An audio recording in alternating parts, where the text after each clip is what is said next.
ভেতরে এসো। দাঁড়িয়ে আছো কেন? এসো ভেতরে এসো।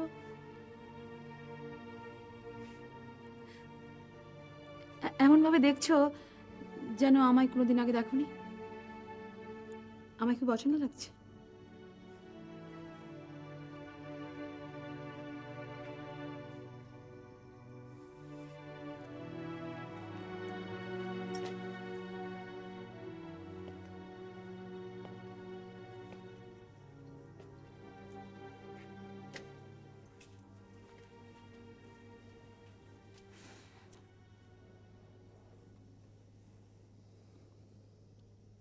সত্যি খুব অচেনা লাগছে।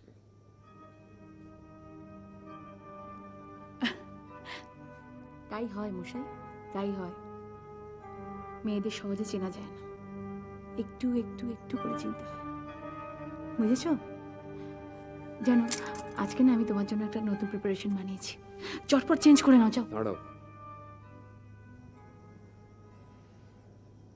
তোমার সঙ্গে আমার কথা আছে। অত টাকা কোথায় পেলে? টাকা? হ্যাঁ, 1.5 লাখ টাকা।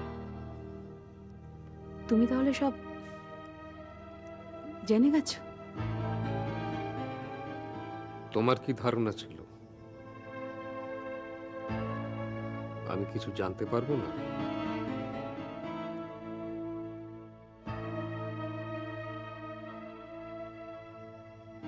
কি হলো, চুপ করে আছো কেন? বলো, কোথায় পেলে?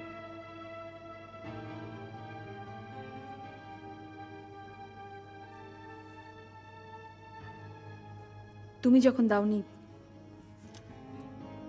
তখন অন্য কেউ দিয়েছে নিশ্চয়ই। আর সেই সেই অন্য কেউটা কে সেটাই তো জানতে চাইছি। তোমার মা?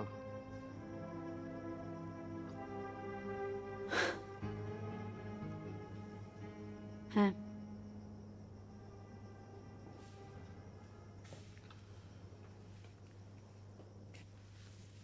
সেটাই ভেবেছিলাম। এইরকম একটা সহজ সলিউশন তোমার মা ছাড়ার কেই বা দেবেন তোমাকে? দেখো, মাকে অসম্মান করে কোনো কথা বলবে না, কারণ মা কোনো দোষ করেনি। সমীরণ বাবু নিজে মদন ঘোষকে নিয়ে আমাদের বাড়িতে এসেছিল মিউচুয়াল করার জন্য। এর আগে তোমার কাছেও গেছিল, তুমি ওনার কথায় কান দাওনি। না, দেইনি, কারণ কান দেবার মতো জরুরি বিষয় সেটা ছিল না। কেন নয়? যে অশান্তিটা আমাদের বাড়ি শুদ্ধ সব লোককে শেষ করে দিচ্ছে, যার জন্য আমরা কেউ ভালো নেই, যার জন্য আমাদের সবাইকে সে কুড়ে কুড়ে খাচ্ছে, সেটা দূর করা তোমার কাছে জরুরি বিষয় নয়? তাহলে জরুরি বিষয় কোনটা? তোমার ইগো? তোমার ইগো, যার জন্য বাড়ি শুদ্ধ প্রত্যেকটা লোক ঘরের মধ্যে মুখ লুকিয়ে বসে থাকবে? দিদিকটা পর্যন্ত স্কুলে যেতে পারে না, তার বন্ধুরা এমনকি টিচাররা শুনে শুনিয়ে 5 কথা বলে, তুমি জানো?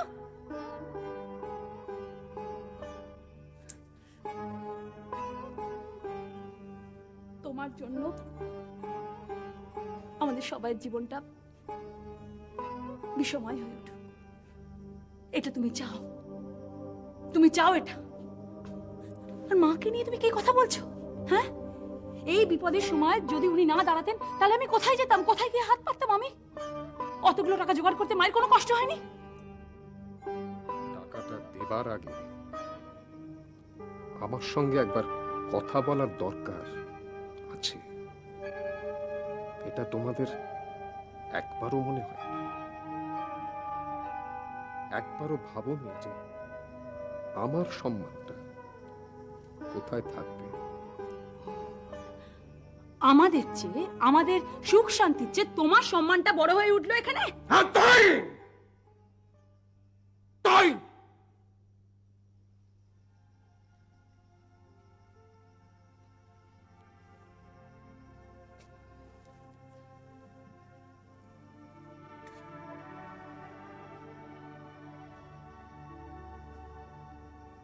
তোমাকে নিয়ে আমার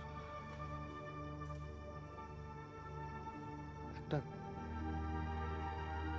অল্পবোধ ছিল। আমি ভাবতাম যে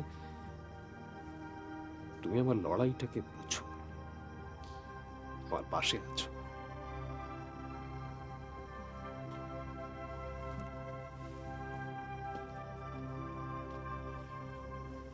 ভুল। শোনো সুজাতা, একটা কথা আমি স্পষ্ট করে তোমাকে আজকে বলে দিচ্ছি। তুমি যদি আমার মধ্যে এমন একজন পুরুষকে দেখতে চাও যার কোনো আত্মমর্যাদা বোধ নেই, তাহলে ভুল করেছো।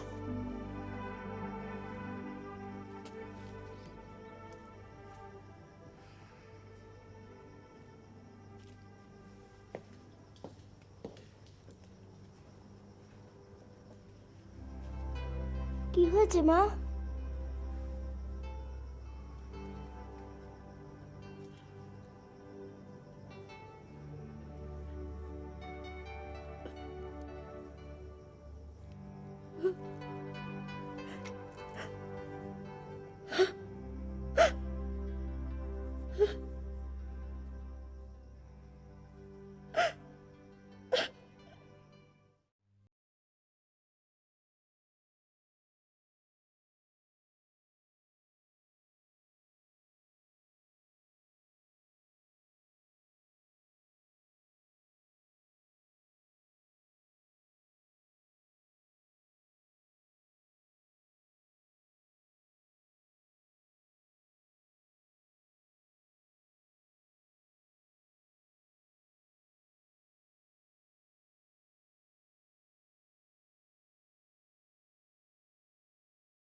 ব্রেকফাস্ট খেয়ে গেলেন না?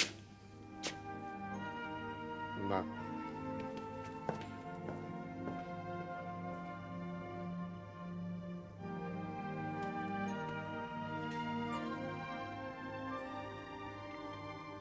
মা, বাবা কি তোমার উপরে রাগ করেছে?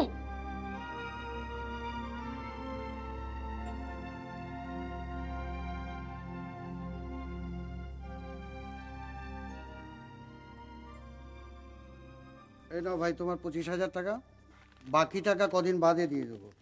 ঠিক আছে ঠিক আছে, ও নিয়ে আপনি কোনো চিন্তা করবেন না। আপনার যখন খুশি আপনি দেবেন, আমার কোনো তাড়া নেই। তোমার তাড়া না থাকলে কি হবে, আমার তো তাড়া আছে। ওই কটা টাকার জন্য আমি তো আর অসম্মানিত হতে পারি না। আর কিছু মনে করবেন না সংবিধান দা, আসলে সেদিন আপনাকে একটু বেশিই বলে ফেলেছিলাম।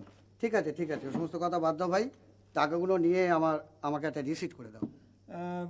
রিসিট বইটা দাদা গদিতে ফেলে এসেছি। সে কি? ঠিক আছে, আপনাকে আপাতত আমি এই সাদা কাগজে লিখে আর রেভিনিউ স্ট্যাম্প করে সই করে দিচ্ছি, পরে আপনাকে রিসিটটা পাঠিয়ে দেবো। ঠিক আছে, তাই করে দাও।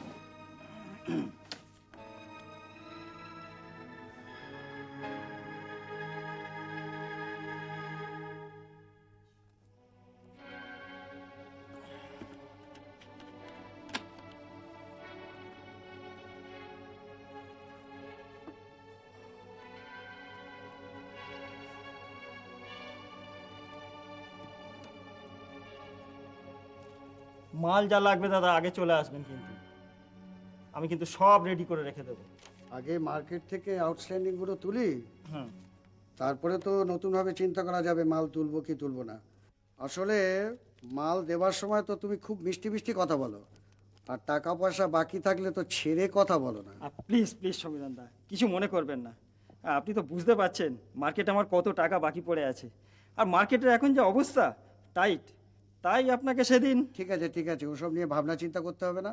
আবার নতুনভাবে ব্যবসা শুরু করলে তোমার সাথে যোগাযোগ করব। আচ্ছা, আমার একটু তাড়া আছে, আমি আসি ভাই। আসবেন কিন্তু দাদা, মাল যা লাগে আপনি নিয়ে যাবেন, কোনো সংকোচ করবেন না। আর আপনাকে মাল দিয়ে তো আমার কোনো চিন্তাই থাকে না। আসবেন দাদা কিন্তু, হ্যাঁ? আর এই টাকা পয়সা দিতে পেরে আজকে আমার মনটাও খুব ভালো লাগছে। আচ্ছা চলি। আসবেন দাদা কিন্তু, হ্যাঁ? আসবেন।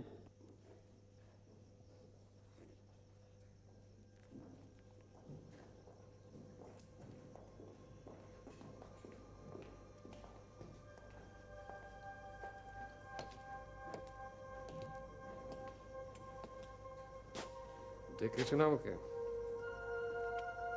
বসুন।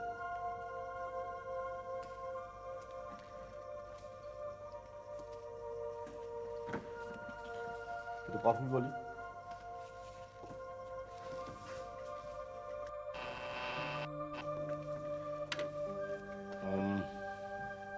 সিএমও একটু আগে ফোন করেছিলেন, দুটো কফি। উনি বলছিলেন যে আপনি যখন এখন স্টেশন লিভ না করেন, তাই যদি আপনার কোনো বাইরে যাওয়ার প্রোগ্রাম থাকে তাহলে কাইন্ডলি যাবেন না।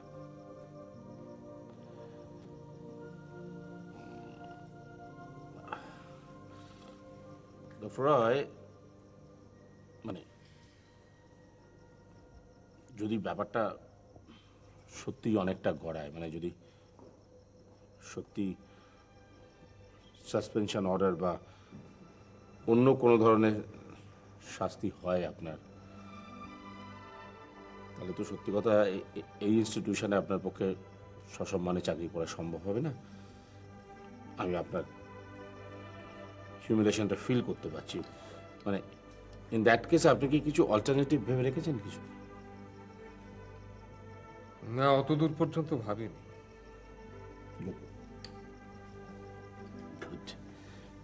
তবে মানে আমার যেটা মনে হয়, আপনার মতো একজন ব্রিলিয়ান্ট ডাক্তারের এটা কোনো সমস্যা হওয়ার কথা না। মানে প্রাইভেট ইনস্টিটিউশনগুলো তো দরজা খুলেই রেখেছে আপনাদের জন্য, সামান্য ইশারা।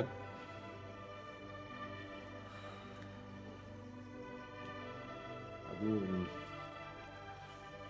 দু একদিনের মধ্যেই জেনে যাবেন যে কবে ওই মেডিকেল কাউন্সিল থেকে ইন্সপেকশনের দলটা আসবে। তাদের একটা রিকোয়েস্ট করবো ডক্টর রায়, করুন।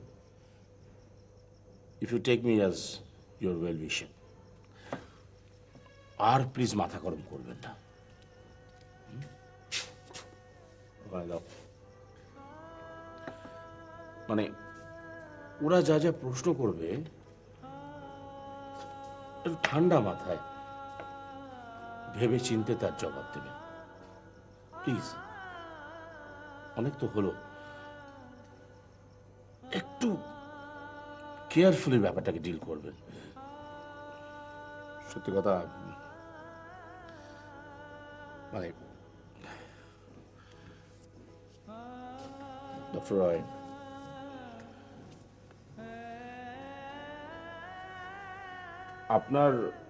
আপনার নিজের উপরেই নির্ভর করছে আপনি সাসপেনশন অর্ডার পাবেন কি পাবেন না। কফি। আমি আপনার সাথে সম্পূর্ণ একমত, অ্যাবসলিউটলি একমত। আচ্ছা দাদা, আপনি বলুন তো, এই পাবলিক ইন্টারেস্টের জন্য আমরা রাজনীতি করি বলে আমাদের নিজস্ব কোনো ইন্টারেস্ট বলে কিছু থাকবে না, এর কোনো মানে হয়? আমরা যেন পাবলিক নই। হ্যাঁ? আসলে কি জানেন তো, মানুষের মনে একটা বদ্ধমূল ধারণা হয়ে গেছে যে আমরা যেহেতু দেশের কাজ করি, কাজেই আমাদের ওই ব্যক্তিগত সুখ অসুখ বা স্বাদ আহ্লাদ এসব কিছু থাকবার নয়। আমরা ওই সারাটা জীবন হেঁটো ধুতি পরে পাবলিকের সেবা করি। আচ্ছা, এইরকম একটা ধারণার কোনো মানে হয় বলুন? দাদা, একটা কথা আপনাকে একটু বলার ছিল, বুঝলেন? কি? আসলে যে টাকাটা আমরা দুজনে ভাগ করে নিলাম। আপনি ওই 50,000 টাকার কথা বলছেন তো? হ্যাঁ, এই টাকাটা কিন্তু আমরা ওই পার্টি অফিসের জন্য নিচ্ছিলাম। আরে দূর মশাই, সব যদি পার্টির ফান্ডে দিয়ে দেবো তাহলে নিজেদের ফান্ডে কি দেবো? না মানে এক্ষুনি আমরা পার্টির জন্য কিছু দিচ্ছি না আর কি। এই এক্ষুনি তক্ষুনি এসব কথা উঠছে কেন? উঠছে উঠছে দেখুন না, মোদ্দা ব্যাপার হলো যে মিসেস রায়ের কাছ থেকে আমরা মোট 1.5 লাখ টাকা পেয়েছি। হ্যাঁ, 50,000 টাকা সমীরণ বাবুকে দিয়ে বাকি 1 লাখ টাকা আপনি আর আমি কিন্তু ভাগ করে নিয়েছি। তো কথাটা বারবার বলবার কি আছে? বলুন, তারপর কি বলবেন? আছে আছে দেখুন, সমীরণ বাবু যদি জানতে না পারেন যে মিসেস রায় এক্স্যাক্টলি আমাদের কত অ্যামাউন্ট দিয়েছেন, তাহলে কোনো সমস্যা নেই। জানতে পারলেও কোনো সমস্যা নেই। সমীরণবাবু যদি জানতেই পারেন, তো সমীরণবাবুকে বুঝিয়ে দেওয়া হবে যে উনি যে টাকাটা পেয়েছেন সেটা আমাদের জন্যই পেয়েছেন। কাজেই আমরা আমাদের ভাগের যে টাকাটা নিয়েছি সেটা আমাদের কাউন্সিলিং ফি, ব্যাস। এ ঠিক আছে, তবে ব্যাপারটা একটু গোপন রাখতে পারলে মনে হয় খুব ভালো হয়। আপনি বলবেন তবে আমি গোপন রাখবো? দেখুন মশাই, মুদ্রা ব্যাপারটা কি, টাকা পয়সা জিনিসটা হচ্ছে এই যে যার পকেটে যা যাবার তা ঢুকে গিয়েছে। ও সমস্ত বাজে কথা ছাড়ুন, আসুন একটু আমরা অন্য কথা বলি। বলুন, অন্য কিছু কথা। অন্য কথা? হ্যাঁ। হ্যাঁ, এটা ভালো বলেছেন। এসব বাজে ফালতু ব্যাপারে সময় নষ্ট করে লাভ নেই কোনো, বুঝলেন দাদা? চলুন আমরা দুজনে মিলে একটু দেশের কথা আলোচনা করি। দেশের? হ্যাঁ, দেশের কথা গভীরভাবে আলোচনা করি, কারণ আপনার হলো এই দেশের ভবিষ্যৎ তো আমার আপনার উপরে ডিপেন্ড করছে নাকি? হ্যাঁ, দেশের